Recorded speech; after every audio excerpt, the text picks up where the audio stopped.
Eu já desenvolvi e participei de muitas decisões técnicas em diversos cenários onde não existia nada, né, um greenfield, onde você precisa construir alguma coisa do zero, tanto em outros cenários quanto refactors em grandes softwares e mudanças que precisavam ser feitas em legados. É muito comum nesses casos você ter uma pessoa, né, que lidera essas decisões, que faz as coisas andarem no sentido de tomada de decisão, de desenho de software e que lidere essa mudança que precisa ser feita. Nessas mudanças, o que eu percebi é que quanto mais colaboração, ou seja, mais pessoas envolvidas nesse processo, mais criativas as soluções eram e também um sucesso delas era muito maior. Mas afinal, será que design de software precisa ser colaborativo sempre? No vídeo de hoje eu quero trazer um pouco das minhas vivências nesse assunto e trazer um pouco da minha visão sobre colaboração em design de software. Bora lá pro vídeo? Antes de começar, você já sabe, se inscreve aí no canal, deixa seu comentário e no final, se curtir, deixa o seu like aí também no vídeo. Desde criança a gente é ensinado a se virar por conta própria, né? Eu sou pai de 2 crianças e em alguns casos eu deixo elas aprenderem algumas coisas, mesmo que elas tenham que demorar um pouco mais, porque isso faz parte do processo de desenvolvimento do raciocínio lógico e também de resolver problemas ali, né? De como resolver uma situação que de repente está acontecendo pela primeira vez com ela. E é óbvio que em alguns momentos você pode apoiar, pode ajudar, mas a intenção é que essas crianças, né, os meus filhos, por exemplo, eles aprendam coisas por conta própria. Isso é importante, né, para que haja mais autonomia, para que esse raciocínio lógico seja desenvolvido.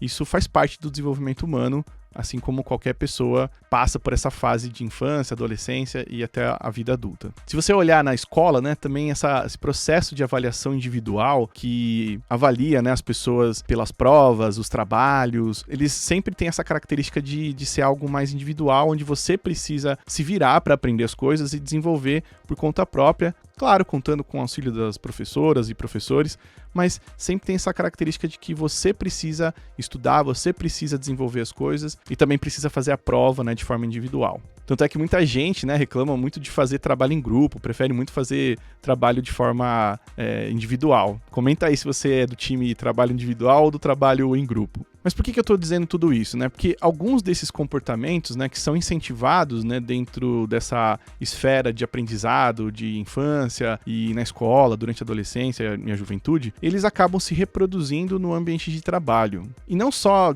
de uma forma mais individualista, né, mas também prejudicando a parte de colaboração entre as pessoas, porque as pessoas acabam crescendo, né, com essa mentalidade de que você precisa se virar sozinho, que o trabalho é individual e que você precisa até ser avaliado de forma individual. Tanto é que as empresas estimulam, né, essas avaliações que são feitas de forma individualizadas, assim, no geral. Isso é muito comum nas empresas terem processos de avaliação baseados nesse mesmo raciocínio que a gente foi criado desde criança. Mas esse é um papo muito filosófico, eu não quero entrar nas nuances disso, porque também eu não tenho tanto conhecimento assim nesse assunto, mas eu queria pincelar um pouco esse aspecto, né, de criança até a juventude, esse estímulo, né, de você ser mais individual para design de software. Como que a gente hoje tem os processos de desenho de software dentro das áreas ou dos times que a gente trabalha. Eu comentei, né, no início do vídeo que eu já participei de vários processos de mudança ou de criação de novos produtos que, de certa forma, tinha um momento ali onde a gente precisava sentar, ouvir as necessidades do negócio, dos clientes, dos nossos usuários e transformar aquele problema, né, não digo problema, mas aquele fluxo necessário, né, aquela forma de resolver o problema em software, em uma solução técnica, né, uma solução de software. E aí, diversas vezes, né, em determinadas empresas, a gente passa por esse momento e dependendo da empresa ou da cultura, você tem formas de resolver isso que o time está mais habituado a fazer ou que, de repente, até é incentivado a ser feito dentro dessas empresas. Um exemplo que acontece é que algumas ferramentas que você já deve ter ouvido aí por aí, eu já falei algumas vezes aqui no vídeo, como, por exemplo, as sessões de whiteboard, né, que você tem um quadro branco, onde as pessoas sentam numa sala, desenham lá os fluxos que um software precisa contemplar, né, mediante essas necessidades de negócio, ou, de repente, até as famosas RFCs, né, aquele modelo de Request for Comment, né, você pedir comentários das pessoas para uma decisão técnica que você queira tomar. Então você descreve o problema, escreve a solução e solta esse documento para um grupo de pessoas que você entende que podem colaborar com aquela decisão. Existem também outras empresas que estimulam a criação de protótipos ou até os spikes, né? Os spikes são momentos em que você pode fazer durante uma jornada aí de ciclo de trabalho no seu time para estudar sobre uma tecnologia, para entender se essa tecnologia pode ajudar vocês a, de repente, resolver um problema específico que vocês queiram. Existem várias maneiras de resolver isso e várias ferramentas para auxiliar nesse processo de design de software. Mas independente de qual ferramenta a gente usa, a gente precisa ter em mente que a colaboração na hora de desenvolver ou tomar uma decisão de design de software é super importante. Em alguns momentos, o que acontece é que essa decisão, né, esse processo de desenho de software acaba ficando concentrado em uma pessoa ou, de repente, um grupo muito pequeno de pessoas e, de certa forma, as soluções elas acabam não sendo tão criativas ou, pior, né, elas não envolvem todas as nuances de negócio ou regras ou critérios que precisavam ser contemplados na hora de desenhar essa solução. É claro que é importante você ter pessoas que liderem as discussões, que organizem as conversas, que tragam mais clareza para como a gente vai resolver aquele problema e também que façam essa tradução, né, do que as pessoas de negócio estão precisando, o que os nossos clientes estão precisando em soluções de software. E ter pessoas mais experientes nesses grupos faz todo sentido, né? Até porque a gente precisa usar esse conhecimento que vem de outras empresas, né? Essas pessoas passaram por outras vivências e essas vivências são importantes para a gente construir softwares mais robustos, baseados nessa otimização por um conhecimento anterior. Mas esse problema que eu citei, né, da desconexão com o negócio, é muito recorrente nas empresas e nos times, né? Muitas vezes a gente vê casos, né, de software sendo desenhado sem necessariamente resolver um problema real ou até pensando num problema lá no futuro, que é o famoso Big Design Upfront, né? É o grande design adiantado, né? Você pegar uma solução que resolve um problema que talvez nem exista no futuro, mas é melhor a gente se adiantar, porque pode ser que seja um problema no futuro.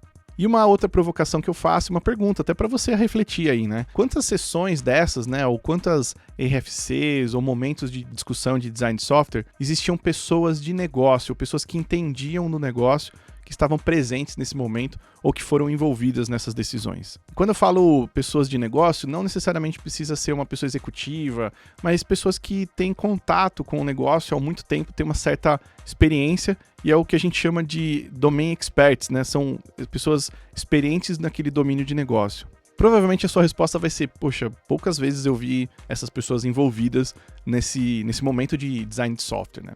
Mas como que a gente resolve isso, né? Porque de certa forma, envolver essas pessoas em discussões muito técnicas pode ser mega improdutivo, né? Essas pessoas talvez não tenham como contribuir numa discussão se um processo ele precisa ser síncrono ou assíncrono, ou se tem uma fila, ou é uma API REST. Esse tipo de decisão talvez não faça sentido você envolver essas domain experts, nessas pessoas domain experts. Pensando nisso, né, algumas pessoas acabaram criando ferramentas para tentar resolver esse problema, né, de desconexão com o negócio na hora de desenhar software e de propor uma solução para que resolva algum problema de negócio. Uma dessas ferramentas é o Event Storming. Inclusive eu já fiz alguns workshops e provavelmente eu vou soltar uma turma em breve para discutir o Event Storming na hora de estruturar times de tecnologia, times de produto. Mas em breve eu divulgo nas minhas redes, me segue lá no LinkedIn e no Instagram que provavelmente eu vou divulgar por lá. O Event Storm é uma ferramenta que serve para você desenhar, né, alguns eventos de domínio, né, de negócio que sejam relevantes, né, que sejam importantes. Então, quando você tem lá uma criação de um usuário, quando você tem, por exemplo, a definição de algum critério para aquele usuário, por exemplo, um exemplo que eu já vivenciei é a definição de limite de crédito para um cliente de um cartão de crédito. Você tem lá alguns eventos que são importantes, né? Você precisa definir esse limite, você precisa criar esse usuário, você precisa ter uma série de eventos que são relevantes para o negócio e que são importantes para aquele domínio, por exemplo, nesse caso de um cartão de crédito.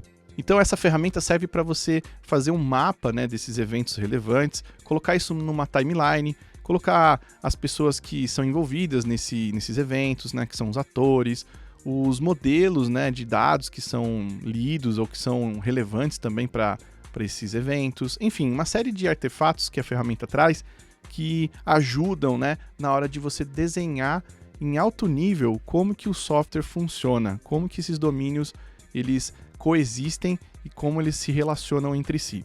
A premissa principal do Event Storming é você ter pessoas de negócio junto com pessoas de software, de tecnologia, e elas estarem nessa mesma sessão de conversa para vocês desenharem usando, né, o Event Storming, desenhar essa solução, esse fluxo, né, de eventos que acontecem dentro de um determinado domínio de negócio.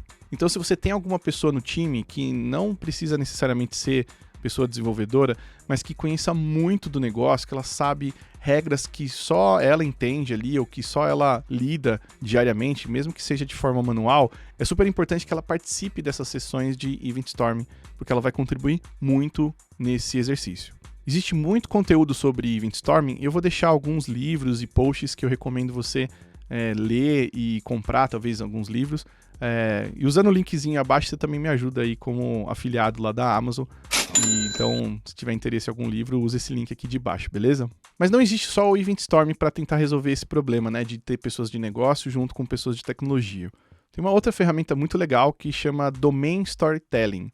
Como o nome diz, né, você conta uma narrativa, né, você conta uma história de como um fluxo de negócio acontece. Então você tem alguns artefatos que você precisa usar, né, algumas imagens ali que ele sugere que você utilize, né, algumas figuras fixas, que você conecta, né, serviços ou atividades com itens de trabalho do dia a dia das pessoas. Então, é um mapeamento de trabalho, né, de como as pessoas trabalham, de como é executada alguma atividade do dia a dia. Então, com essas atividades, você consegue ter uma visão de processos e fluxos de trabalho que acontecem e, de repente, até prover algumas soluções, depois de mapeados esses fluxos, para que algumas coisas sejam automatizadas ou que elas tenham alguma solução de software que apoie esses fluxos de trabalho. Independente de qual ferramenta, né, essas duas que eu citei, elas têm uma premissa muito forte, que é ter pessoas que conheçam desses fluxos de trabalho, que realmente entendam do negócio de uma forma muito profunda para que possam contribuir para que o software seja desenhado da melhor maneira. Essas ferramentas não são focadas na criação de código, né? Não é para você sair codando, não é uma ferramenta para isso, mas é para você ter um desenho em alto nível de como uma solução pode ser proposta, como algumas coisas podem se comunicar, alguns eventos podem se falar, e depois você pode, de repente, puxar uma sessão de desenho mais técnico que contemple, né, esse alto nível desenhado junto com as pessoas de negócio. E no fim, essa é a função do design software, entender quais são os problemas que precisam ser resolvidos e propor uma forma de resolver com software. E outro ponto importante é que o design software, ele não necessariamente é baseado só em desenhar o código, né, como o código vai ser construído. É sim uma leitura, né, de como que um problema de alto nível ali, em termos de fluxos de negócio, ele precisa ser resolvido com software. Então você pode ter uma visualização mais high level de como que as coisas funcionam dentro do seu negócio, da área que você trabalha, sem necessariamente precisar desenhar fluxos de software. Então, conectando com o começo do vídeo, né, por que o design software precisa ser feito de forma colaborativa e não de forma individual? Como algumas empresas têm, né, aquele arquiteto ou arquiteta de software que vai lá, desenha uma solução e só apresenta para o time, né?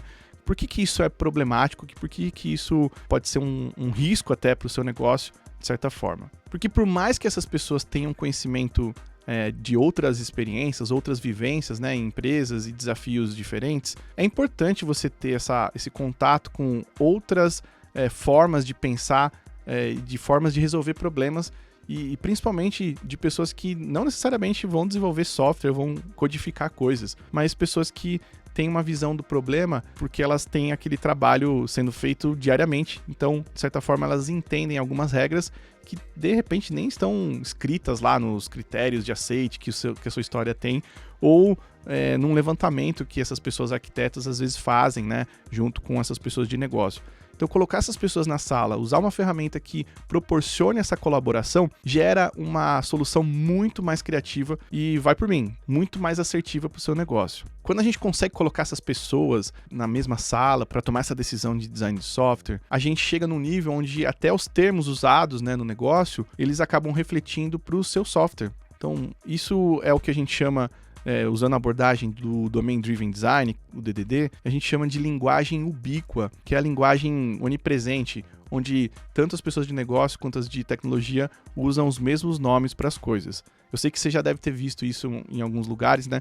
Que tem um termo que o time de produto, as pessoas que são de negócio, de operações, de atendimento, chamam determinados fluxos ou coisas de nomes diferentes do que o software está escrito. Isso é muito comum e essa linguagem ubíqua é uma abordagem para resolver esse problema de você nomear coisas e dar nome, né? Dar um formato de nome, uma característica que seja parecida, que vocês consigam falar a mesma língua.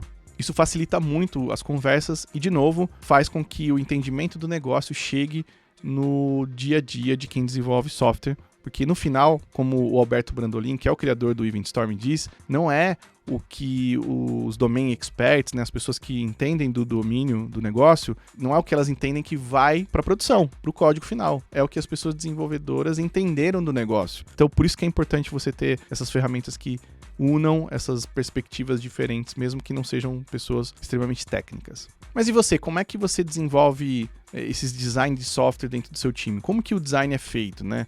Você envolve mais pessoas, convida pessoas de outros times, existe algum processo na sua empresa, formal ou informal? As pessoas de negócio participam dessas conversas ou não? Eu sou sempre curioso para saber como que isso acontece nas empresas, então deixa seu comentário aí compartilhando a tua experiência. Espero que você tenha curtido esse vídeo, que sirva para você utilizar aí no seu dia a dia, em algum momento da sua carreira seja útil de alguma forma. É isso, deixa seu like, se inscreve no canal, te vejo no próximo vídeo.